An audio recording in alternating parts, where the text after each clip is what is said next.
I've just tried to fill in where I feel that I'm needed. People have at least given me the benefit of the doubt usually, which I appreciate.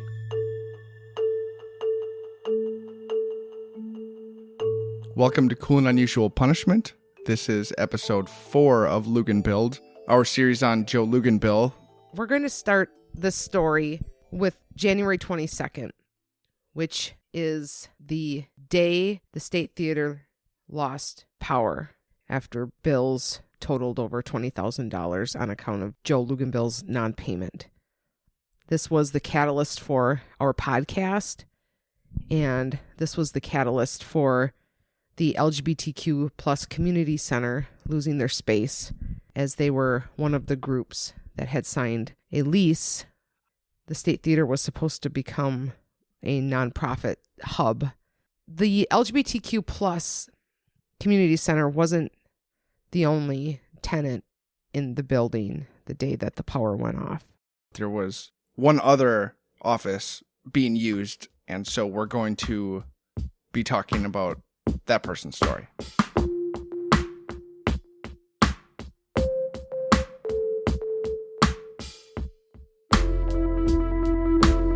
That person is Sarah Strunk.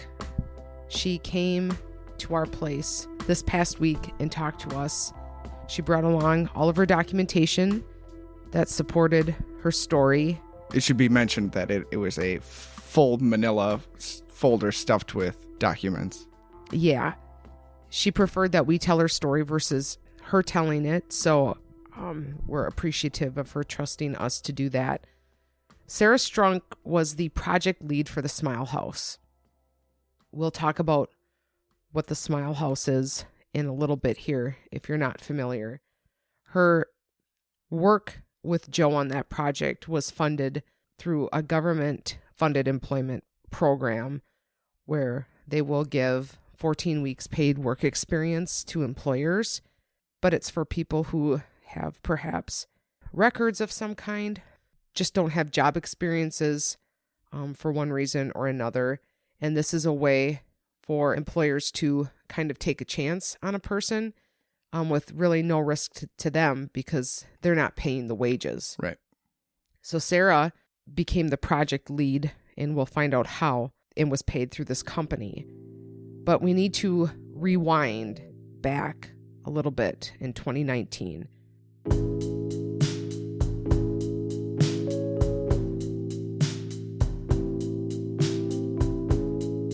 We've changed the names of a few people in this story.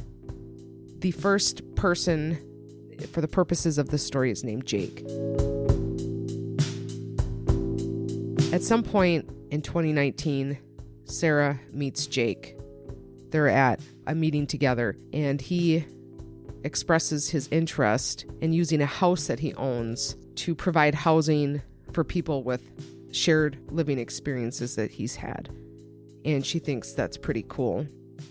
And she carries that information in her head, and they become friends. And at that point, didn't know how that was going to come to fruition. Right. But that was kind of the dream for the property. And that's at 435 Vine Street. In Eau Claire. In Eau Claire.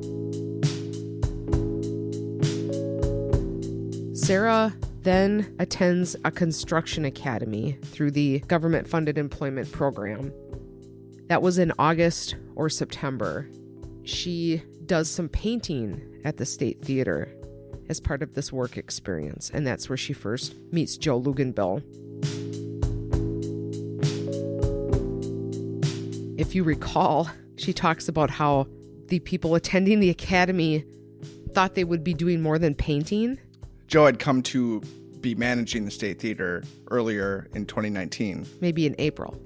And so they were there to do this renovation project to make it reopenable. This was also labor that was not at his expense. Right. But the materials and such would be at his expense. And why would you say that's an important distinction to make? Because all they did was paint.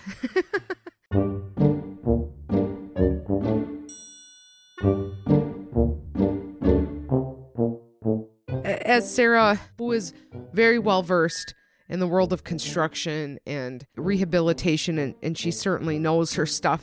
You can clearly see that's where her passion is doing that kind of stuff. She identified a lot of things that needed to be done to the State Theater that were more than just painting it. But it was like, well, we're here to do this thing. If this is what we're going to do, okay. So there's like, it's painted purple if you've been in the State Theater. I have not since all of this happened. But there's kind of an elaborate painting job. That's what their group did. Let's go then to Halloween. Sarah is with her daughter in downtown Eau Claire trick-or-treating. And she runs into Joe on the street and says to him, hey, I have got a project for you. I know a guy with a house and he has this plan for it. And I know that you have some sort of plan. I'm sure, I don't know if they ever talked about the Smile House at the Academy or if she just knew about Joe Luginbilled. Yeah, going as far back as 2017, there's interviews of him discussing that he has plans for this project called the Smile House. The name Smile House came from a quote from Mother Teresa.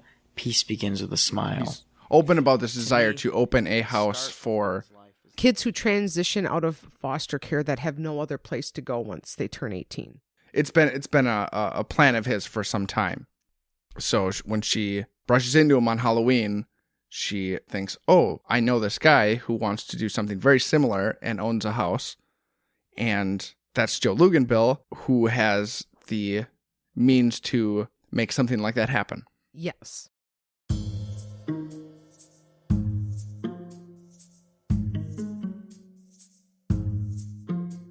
Well, they exchange information probably the next day, November 1st or November 2nd.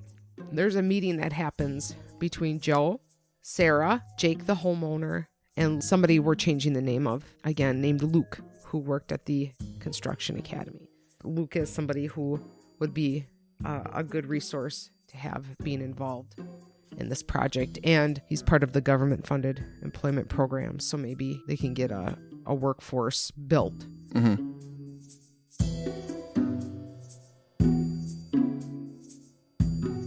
Joe claims at the first meeting that he has $175,000 to put towards this project, which is a lot of money. Mm-hmm. So if you're sitting in a meeting with somebody like Joe Luginbilled and they say they have $175, I believe there was some reference to $175,000. Sorry, yeah, $175,000. I've got $175 to put towards this. Which is probably more accurate. Through grants, things like this, I believe he references generically. That probably isn't far-fetched. Somebody who's had this foundation, is running the State Theater, is president of the school board, although I believe at that time he had just stepped down from the school board. So, but at the very least, a very active civic person, Mm-hmm. To the meeting, we have a photo of this that I found. The Facebook page, the URL name was official Joe Luginbilled. I'm guessing it was Joe Luginbill's Facebook. A more professional public facing, it would have been that. That's where this photo came from. He brings this napkin to the meeting that he's saved, and his plans were to frame it and put it in the Smile House.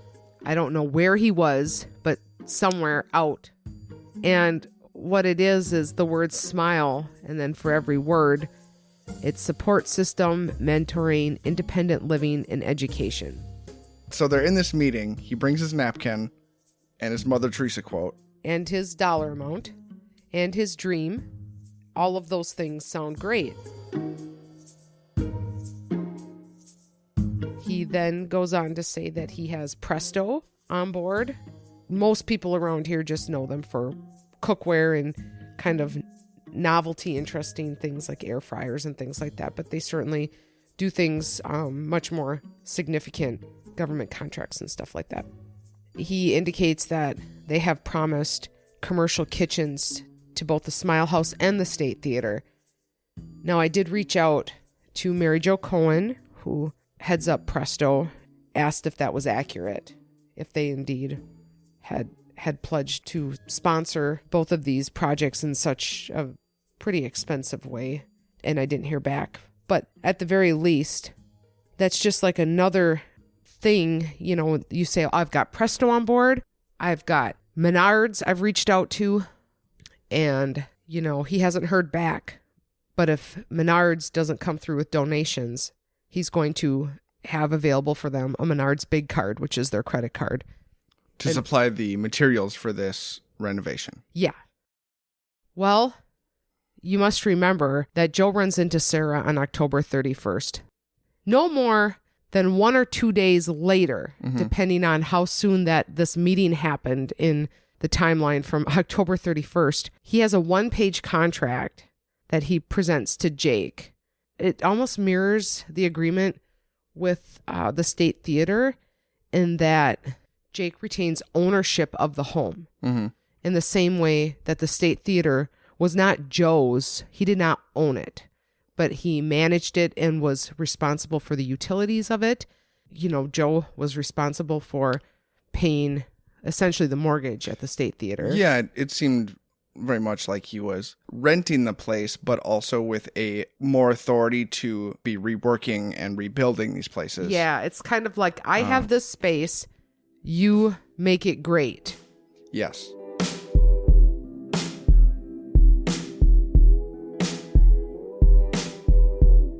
Well, this contract gets done. How many pages was that contract? 1. Okay. In the course of 5 days, he goes from not having a smile house to having a smile house. Right. The work is going to be done by a crew provided by the government-funded employment program, including Luke, including Sarah, who becomes the project lead. She's had a really good long history with this program, and she assumes that responsibility, puts together the crew, and they're going to do the demolition work to start.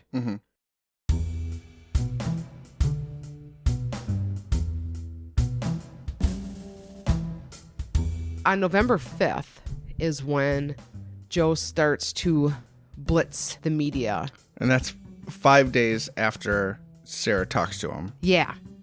There are stories on the TV stations, WEAU, WQOW. Those are the 2 TV stations around here. They're getting ready to start doing this demolition and stuff. And so she meets him there at the house, and there's news crews there, cameras and reporters there. In response to all this media attention that has suddenly shown up at the house, Joe says to Sarah, "What can I say? I'm a media whore." Which becomes kind of a running joke I saw in a few of the emails. You know, that sort of media spirit. There's an email that Joe sends out to Sarah and the homeowner, Jake. The media coverage also included Wisconsin Public Radio, Hot Country B95, WWIB Radio. The email he sends with all of these exciting updates are literally all fluff. It's not so much about the intentions, the concrete plan of what beams have to come out, etc. Yeah, or even just like a timeline or anything like that. It's all about the media coverage, a Google Drive where people have offered to donate time and service and materials. The Facebook post announcement about the Smile House has received over 6,700 likes, 3,000 shares, and 600,000 views as of tonight. We have had over 1,000 email subscriptions since Monday, and our website even crashed for an hour due to traffic. It has been quite a week. Well, you get all this, and, you know, Sarah responds, and she's super enthusiastic and thinks it's all great because why shouldn't she? Just a reminder, while this is all going on with the Smile House, okay? We are now into November. The grand reopening for the State Theater had just happened, and that was Another, media blitz for Joe Luginbilled. There was wonderful coverage of it in local media, talking about this big grand opening. There was lots of people of note there, politicians. On October 9th, just 2 days before that, Joe had gotten a $10,000 bill for the State Theater for Xcel Energy costs. He not only proceeds with a grand reopening of the State Theater with a $10,000 debt, but he then proceeds to have a meeting and go ahead with the Smile House project, claiming he has $175,000 for it. All the while, on the back burner is the reality that he cannot pay the Xcel Energy bill. So now we're into November. The crew starts doing their demo work. She gets, as a result of being the project lead here, office space in the State Theater. That's maybe, the first. Joe moves his project manager into an office in the State Theater that not only is he managing, but she was the one who did the painting and notably nothing else. And then he moves her into an office with intermittent lights, no heat. She said she had to use the Wi-Fi from the LGBTQ plus group because the charter bill hadn't been paid. Yep.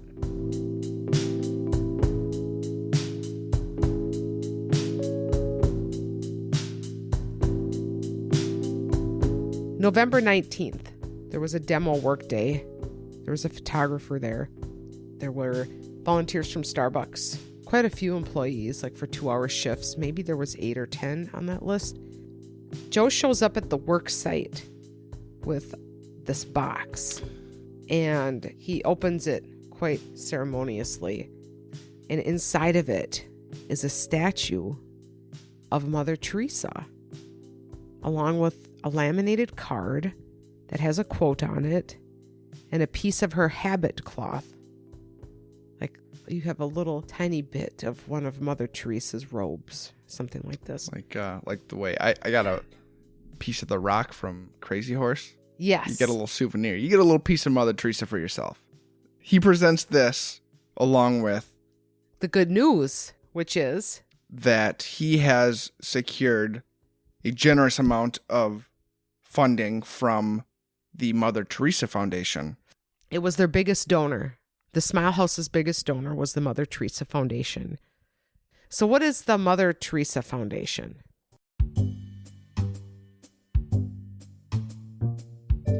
This is from the Mother Teresa Foundation's website, motherteresafoundation.org. The Mother Teresa Foundation embarks on the noble mission to spread love among the poor and bring them to mainstream of life to embrace universal brotherhood. The foundation is dedicated to achieving extraordinary improvements in human life. It strives to, quote, promote the well-being of humanity in all the aspects.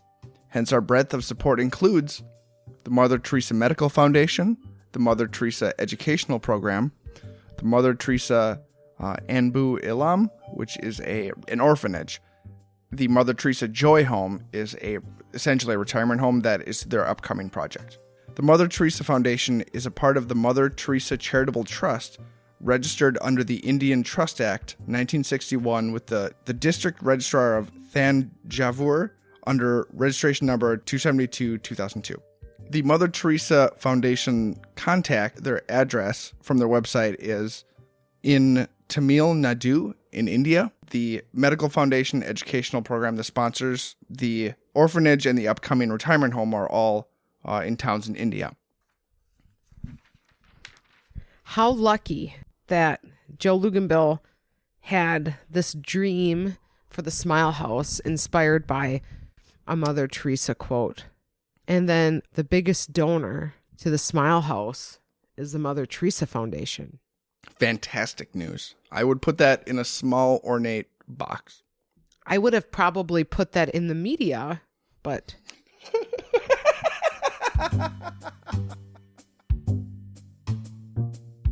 Sarah tells us the story, and I'm like, well, you know what I've got to do is send an email to the Mother Teresa Foundation.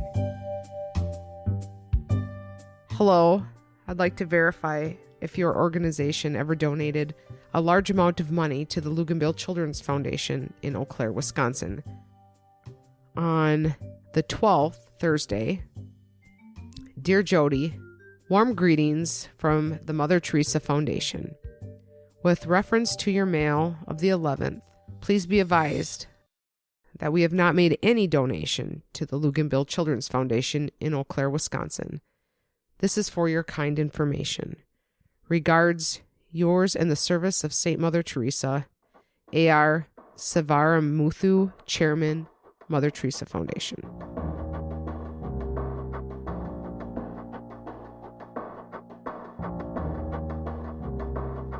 So there was no donation from the Mother Teresa Foundation. I have no idea where the notion to bring a box and a statue and the card, I don't know where he got it from. All I know... You know, it didn't come alongside the check from the Mother Teresa Foundation. Right.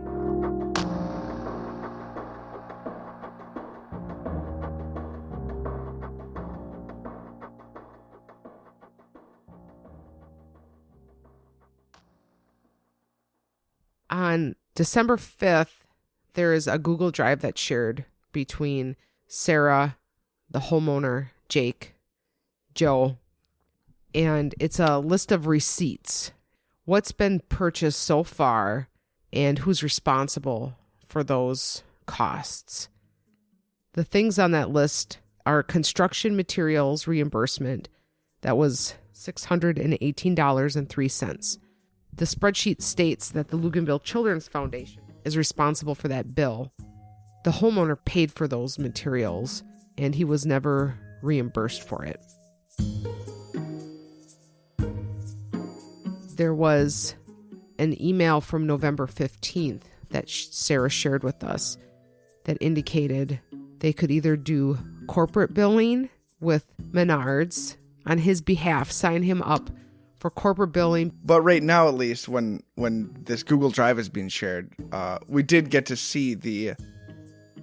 Joe drew up a list of, like, costs, and it's pretty general, and the only real, like, number on it was this material cost, the $680-some dollars. And the November 15th email I bring up, he said that they could either do corporate billing through Menards, or he could have the homeowner pay and he would reimburse him. Mm-hmm. Well, they can't do corporate billing. They can't sign somebody up. This isn't like the 50s where you can have a tab at the drugstore, you know. Right. You have to pay for stuff when you go in Menards. It's just important to note that he acknowledges that they were supposed to, he had agreed to pay for these charges one way or another. Yes. Not only is it on the receipt spreadsheet, but in this email from November 15th, he indicates that he is going to pay for those charges. Yeah. And that worst case scenario, if the homeowner pays for it, and I will reimburse them. Yeah. The dumpster is also something that Luginbilled Children's Foundation is responsible for on the receipts Google Drive. Which they are using probably from the first day because they're demoing and they're throwing stuff in a dumpster. It was $500 a dump, like filled, and they did it 3 times, so it was at $1,500. Joe had requested that the company, Johnson Roloff, invoice him at the State Theater. Now, after the 3rd time, Sarah told us that they couldn't do it again. They couldn't dump it again because they hadn't gotten paid for the other times. And that cost, along with materials. By the way, the material costs that are being accrued, like, do you get a sense of what those were for? Yeah, that was for the stuff, like for when the Starbucks workers needed hats and like they gave water bottles that said Smile House on it and stuff like that, you know, like for people who helped, promotional materials. But these material costs and the dumpster, which is in the driveway, are thus far the only thing that Joe Luginbilled is financially responsible for currently. And snow removal. Sarah's friend had agreed to do snow removal when it became necessary with the seasons here in the state for both the State Theater and the Smile House. He was never paid for those services and still hasn't been paid. At one point, Joe had indicated that maybe the workers at the Smile House location could just shovel and offset those costs. So in any case, like, these relatively small charges compared to a $175,000 budget are the only things he's responsible for are not getting paid. And everyone's kind of still giving him the benefit of the doubt throughout this month of November into December. Also, he's hard to get a hold of during this time. The homeowner, Sarah, they're trying to get a hold of him, and he's in D.C. a lot throughout a lot of this. And I assume a lot of it is chalked up to, like, hey, I'm out of town. Like, I'll take care of it. But yeah, that was also why she said that she wasn't as panicked, because it was like, well, he's out of town a lot. He'll get to this stuff when he gets to it.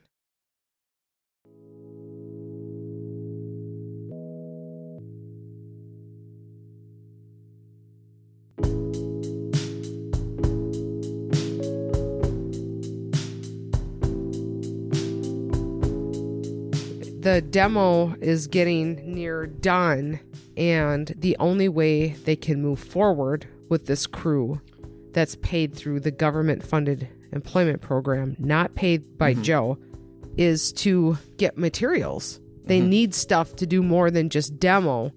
They're waiting for materials and money to take the next steps. Yeah. Around the same time, Jake, the homeowner, is getting nervous.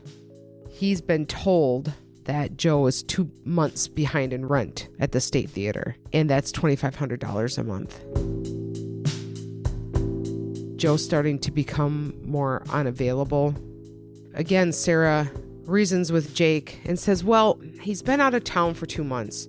That's probably why he's behind on this stuff, because she wants to believe this guy's heart is in a good place. Yeah, it's a frustrating setback that... Yeah, give this guy a break. Don't be nervous. It's all going to work out. At the same time, though, on top of doing this project lead at the Smile House, Sarah is also trying to save the state in her own way. She starts asking Joe in emails she showed us, hey, I want to get a bunch of really nice photos taken of these spaces. I want to get more aggressive with renting these out. I don't think this was ever like an official job duty of hers, except insofar as she had an interest in the State Theater succeeding, and Joe probably needed the help. And so she was offering to do her part to turn this other property around as well. She invested $700 of her own money into a dance studio space. She had secured things like yoga and other activities like that to go on in this space. She spent the money and built like a studio. The dance studio got built, right? Because they took photos of it. Yes, and it was her money. She spent her own money. Yes. To do this because she just she thought it was a really great space. And also, we must remember the success of the State Theater was dependent upon nonprofits and such being in the space and paying rent. This is not her primary job, but she has an office in the space. In addition to like the money she spent and the work she did, like building the dance studio, she mentioned like while she was there working, she would just be cleaning up because the interior still had to be turned around. And so she was doing that in her spare time. Yeah. There were a few groups that Joe had mentioned in regards to the State Theater moving in, and one of them was like a drop-in center of some kind. I don't want to name the groups, but she listed them, and she reached out to them to just find out what the arrangement was or when that was going to happen. Well, they said that he had offered the space for free, which on its surface is like, well, bless his heart. He's so benevolent. He's offering the space for free, except for that he can't afford that. the whole idea is not to give free space here. Unfortunately, there's $2,500 a month that he is responsible for at the least.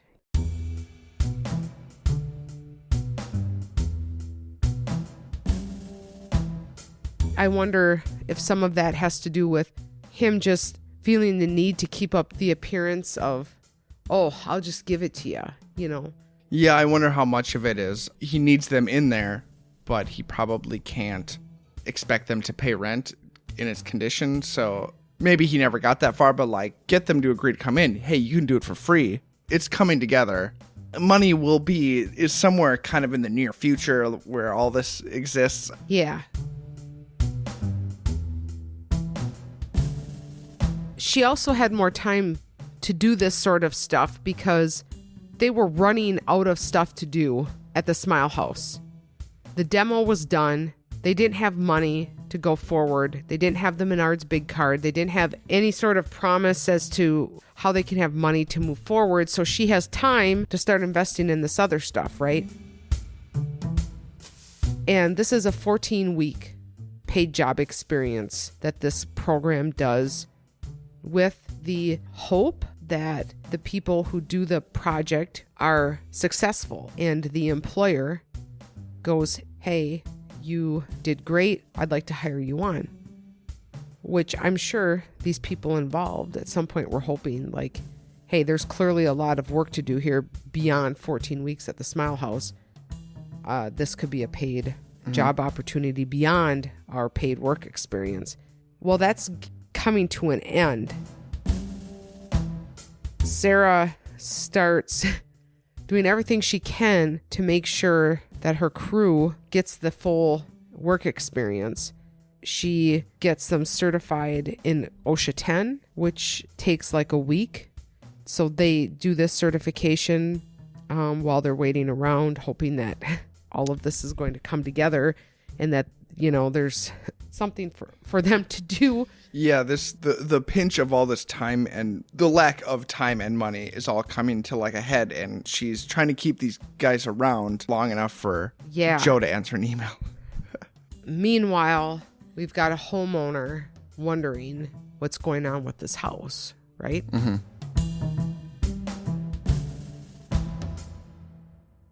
Now we're circling back to where we started this story. We're back at January 22nd. 10:01 a.m. This is an email that Sarah read to us verbatim to Joe. We are at a complete standstill with the Smile House. There's a dumpster on the property that's costing us $10 a day. The company has come looking for Joe at the State Theater. The Smile House was gutted fully the week before. It's now been winterized because there's no insulation in the house. There's no need to have electricity if there's no work going on there. So the homeowner winterized it so that the pipes wouldn't burst or anything like that. But it's just standing there completely empty, waiting for something to happen. Her estimated costs that you had mentioned on that spreadsheet were $90,000. At the beginning of all of this, Joe said he had $175,000 to put towards that. And the donations. Yeah, the Mother Teresa Foundation donation. She references again the Menards big card, wants to know what the status of that is, because at this point, what they need to go forward is a credit card.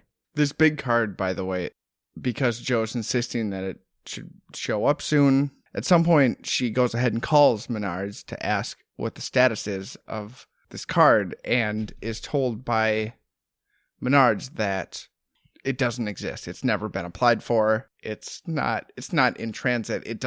He's never applied for it, and it's not a thing. It doesn't exist. All of this promised money, and they are now at a place where she simply is just wondering about the credit card because there's no actual cash or checks being given. It's pretty stunning. The project would have never gotten this far had it not been for a crew that was paid for by somebody other than the Children's Foundation. Everything else is waiting on a credit card or a check or any indication that there is money. And they've made it 3 months or whatever. This is January 22nd. This is the day the State Theater is going to get its electricity cut, and she's finally asking for, like, we need money. This Smile House would have never been gutted.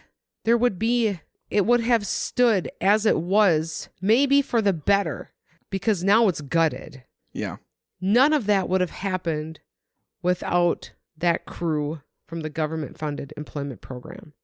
If he can't pay, what is it, $618.03 for materials to give more volunteer labor hard hats, then there's no way he could have paid a crew. And out the other side of his mouth is encouraging Sarah to build this dance studio with her money, offering space in the State Theater for free. Mm-hmm. But also, anytime she gets a hold of him, he is confident that in his statements, it's really clear that the money's here. It seems like there's been, this is inconvenient. Just put that over here. Like, put that on the corporate, did the big card show up yet?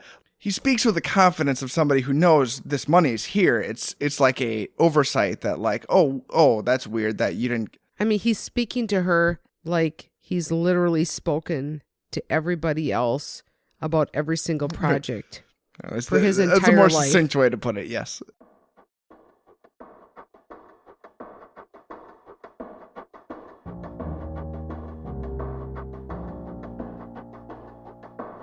And at the same time, offering space in the State Theater for free. The one sort of measurable thing by her perspective that he might be doing to make money, he's doing the exact opposite. Yeah. She tells him that the subcontractors need money and supplies. And then she points out specifically, we've done 500 hours of labor at no cost to you. That's a lot of labor. She indicates she's starting to wonder where the project is at. This is the first time I've asked about financials. Her email is very pointed.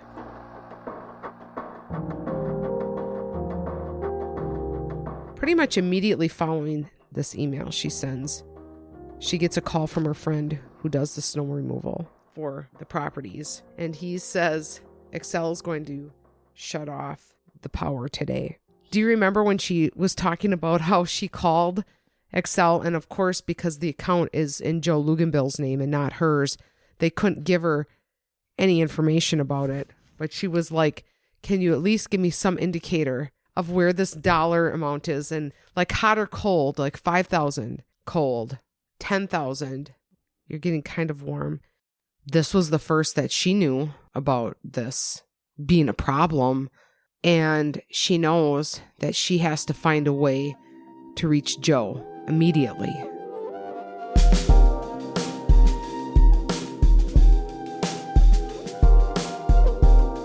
She knows that his dad works at a local middle school, DeLong, and she goes there to find him. Joe is in D.C. at the time? Yeah. Well, Dennis, his dad, is at lunch. She's told that his dad takes his lunch at home. She knows where they live. She goes to their home. Dennis isn't there, but Joe's mom is there, Teresa. And she says to Teresa, there's at least a $10,000 Xcel Energy bill that's not been paid by Joe for the State Theater. They are shutting off the power today. Joe needs to know about this. And his mom's response to this is, I can't bail him out this time.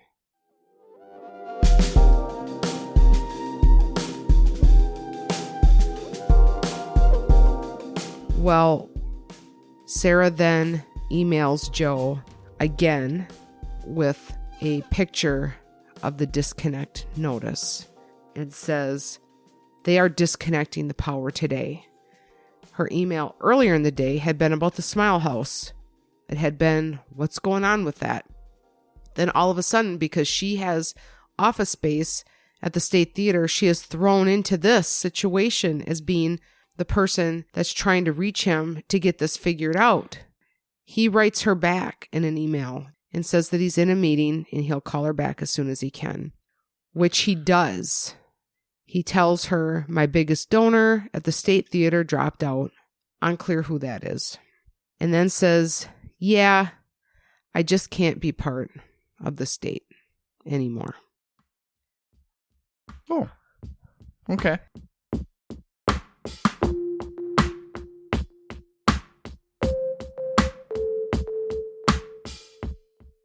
Yeah, to have all of this stress and anxiety. Sarah's a very smart woman, and you realize that if they're shutting off the power at the State Theater, well, what's to become of the Smile House? She had been promised a job after this experience that was paid for through the government program. She was getting like 27 hours a week, $14 an hour, and there was a promise that after that ended, she would have a full-time job working for Joe.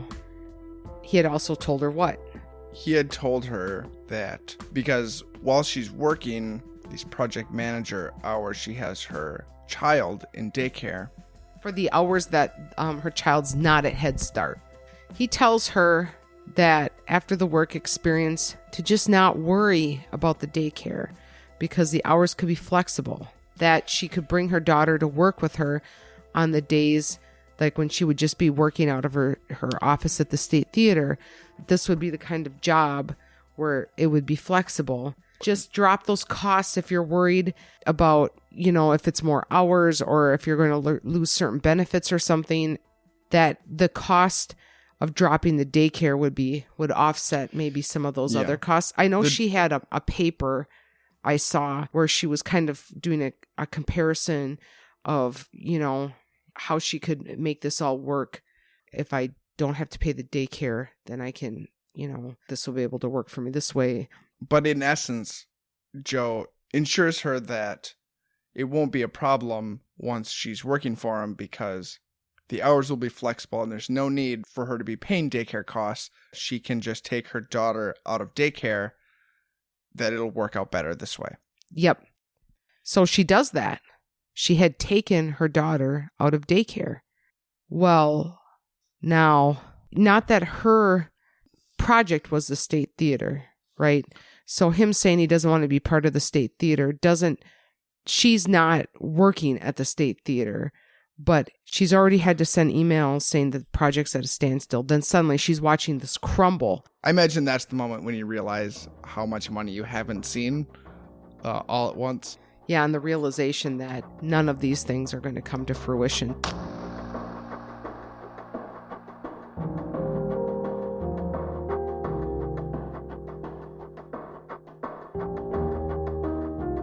So now, shortly after this, she has no job, out of nowhere, no daycare.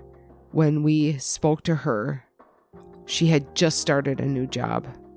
She talked about how after this experience, the job she's doing now is an independent job.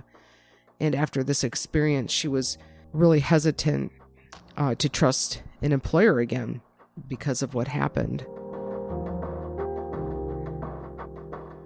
And also worried that the Smile House is now a stain instead of what should have been an incredible career boost. Now it's a black mark on anything she does going forward.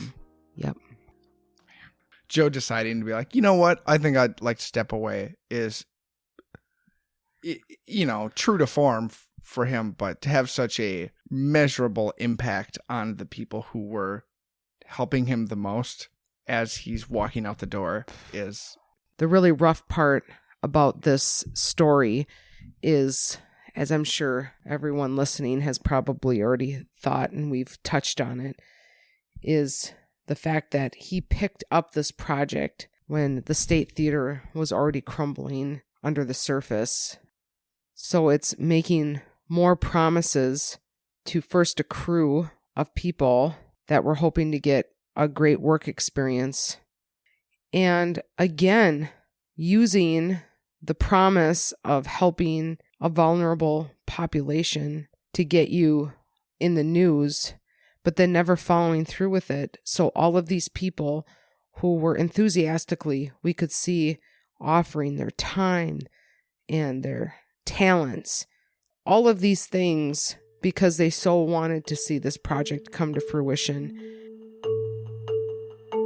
On top of all of this, what we did not talk about is the fact that this homeowner now has a fully gutted house that you cannot just sell to anybody. Yeah, and it will come as no surprise that Joe's one-page contract did not protect the homeowner from financial fallout if something like this happened. Yeah. You know, the description when the house was briefly for sale said, "Home has been gutted out. Come and finish it up. No lights in the property. Please do not show at night." And certainly we're telling this story because this is Sarah's story, but this homeowner is suffering greatly and is struggling as a result of this.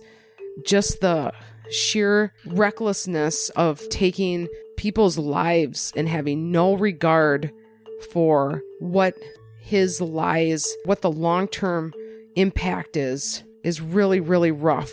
To have her sit here and she gave up her daycare and was hoping to have this great job opportunity.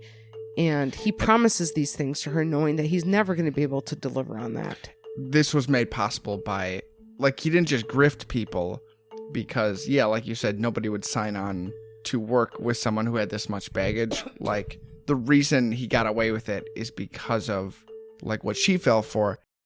Everybody was buying into the blanket lie that follows Joe Luginbill's name. The first to do all these incredible progressive things in Eau Claire. Everyone was happy to be associated with him. Mm-hmm. Yeah, and again, this was going to be the first of its kind, which is also something that you see a lot in his endeavors. It's the first. I'm the first of this. I'm the first. I'm the youngest, elected official in the city. It drove this so much farther than it would with anybody else because people gave him the benefit of the doubt for so long. No one would ever think there's actually no money behind any of this. Right.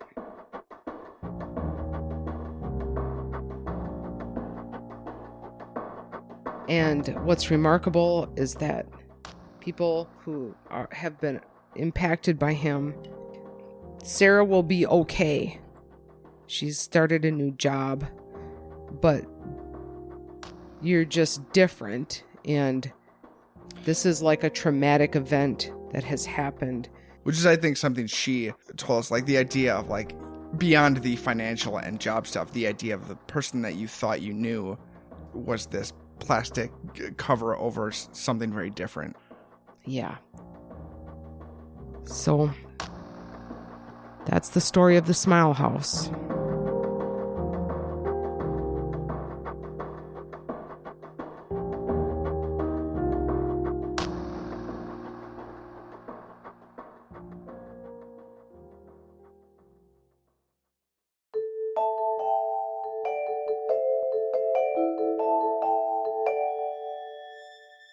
Luginbilled is presented by Cool and Unusual Punishment.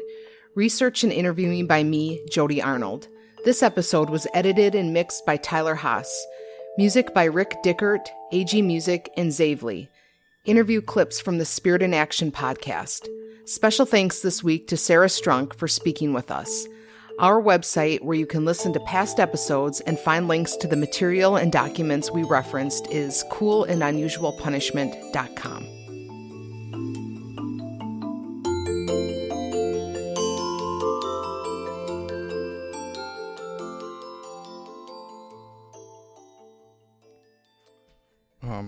I will go ahead and add the slide whistle in post.